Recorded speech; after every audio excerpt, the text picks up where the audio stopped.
सब लोगों का जन्म राम कार्य के लिए, राष्ट्र कार्य के लिए, भगवान के काम के लिए हुआ। तो इसलिए नमो ब्रह्मण्य देवाय। गौ ब्राह्मण, आप हम जब अपने घर में किसी के घर में जाते हैं पूजा कराने या किसी अनुष्ठान को कराने के लिए, तो केवल गौ की पूजा नहीं होती, गौ माने इंद्रिय भी होती है। आप उसके इंद्रिय के नियमन और नियंत्रण के लिए, संयमन के लिए भी उसको बताते हैं कि किस प्रकार से बेटा तुम्हें घर में रहना चाहिए। जब हम घर में जाते हैं तो बच्चे से लेकर के वृद्ध तक आकर के चरणों में प्रणाम करते हैं और फिर हमसे पूछते हैं कि बताओ पंडित जी अब क्या करना है। तो जब ये पूरा घर प्रणाम करता है, हमारे आचरण को प्रणाम करता है, तो हमें भी वैसे ही दैवित्व गुण लेकर के उनके घरों में जाकर के वहां के कुटुंब का प्रबोधन करना चाहिए, बोध हो जाए।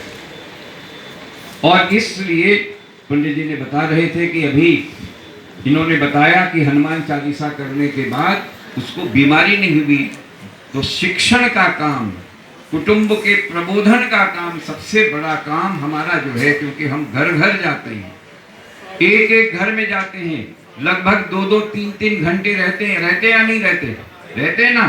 तो उन लोगों से, बच्चों से बात करो, माँ से बात करो, और माँ से बात करके उनका प्रबोधन करिए कि हम ये पूजा, ये सत्यनारायण की पूजा या ये गणपति का पूजन या यज्ञोपवीत का पूजन क्यों कर रहे हैं।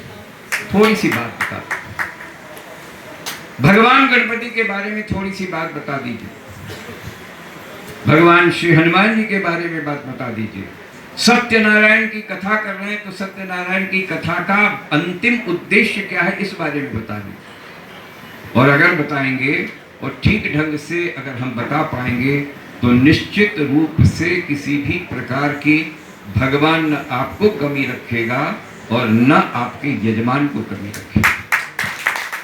मैं सच बताता हूं, कुटुंब का प्रबोधन यही हमारा सबसे बड़ा उद्देश्य इस समय होना चाहिए, क्योंकि हम सब लोग विवाह करा रहे हैं। विवाह कराते हैं ना सब लोग, जरा हाथ खड़ा करिए, कितने लोग विवाह कराते हैं?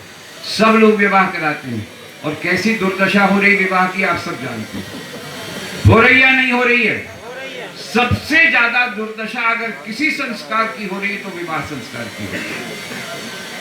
कृपा करके जब आपके पास यजमान आता है विवाह की मुहूर्त के लिए, तो उसको 5 मिनट बैठा करके बताइए कि हम विवाह संस्कार होता क्या है। बैठाएंगे और उसको बताएंगे, तब जाकर के वो आपका अनुग्रह स्वीकार करेगा और आपके बताए गए मार्ग पर चलने की थोड़ी सी कोशिश तो करेगा।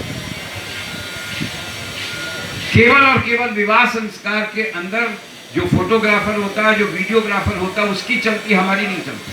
तो ये कोई बात है? मुहूर्त का कोई पालन नहीं होता। कृपा करो इस बात पर, जब भी आपके पास यजमान आए उसको बताओ कि बिल्कुल विवाह अच्छी तरीके से होगा, और आ करके उसको 10 मिनट विवाह संस्कार के महत्व के बारे में बताएंगे। और यह भी बताएंगे कि अगर तुम्हारा सुखी परिवार सुखी होना चाहिए, बच्चे या बच्ची का परिवार सुखी होना चाहिए, तो ये कर्म अगर ठीक ढंग से करोगे तो तुम भी निश्चिंत रहोगे और तुम्हारा परिवार भी संपन्न होगा। विभिन्न प्रकार के अनेक संस्कार हम भूलते जा रहे हैं। यज्ञोपवीत संस्कार कोई कराता ही नहीं, चूड़ाकर्म संस्कार कोई कराता ही नहीं है, बाकी के संस्कार की क्या बात करें। नामकरण संस्कार सबसे बड़ी बात है, सब काम अंग्रेजी में हो रहा है। कृपा करके जब भी आप किसी यजमान के पास जाएं बताओ उसको। और मैं चाहता हूं कि ये कुटुंब प्रबोधन का काम अगर हमने स्वीकार कर लिया, सही ढंग से स्वीकार कर लिया, तो बहुत बड़ा उपकार आप हिंदू समाज के ऊपर और सनातन धर्म के ऊपर करेंगे। सनातन धर्म को यदि जीवित रखना है, 2001 बहुत बड़ा रिसर्च पेपर आया है, और रिसर्च पेपर कहीं और से नहीं, केवल और केवल बेंगलोर की यूनिवर्सिटी से आया है।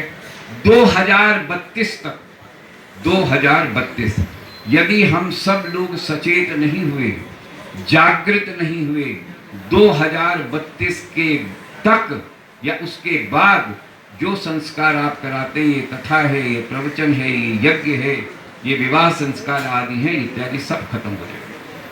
2032 हमारे पास 5 वर्ष का समय है और इसलिए विश्व हिंदू परिषद ने ये निर्णय लिया है कि इस प्रकार के काम को आप सभी आचार्यों को इकट्ठा करें, एक जागृत वातावरण तैयार हो, कुटुंब का प्रबोधन हो, हमारे देश की परंपरा में जो बात जो मनीषा में कही गई है उसको सही ढंग से अपने यजमानों तक पहुंचाएं।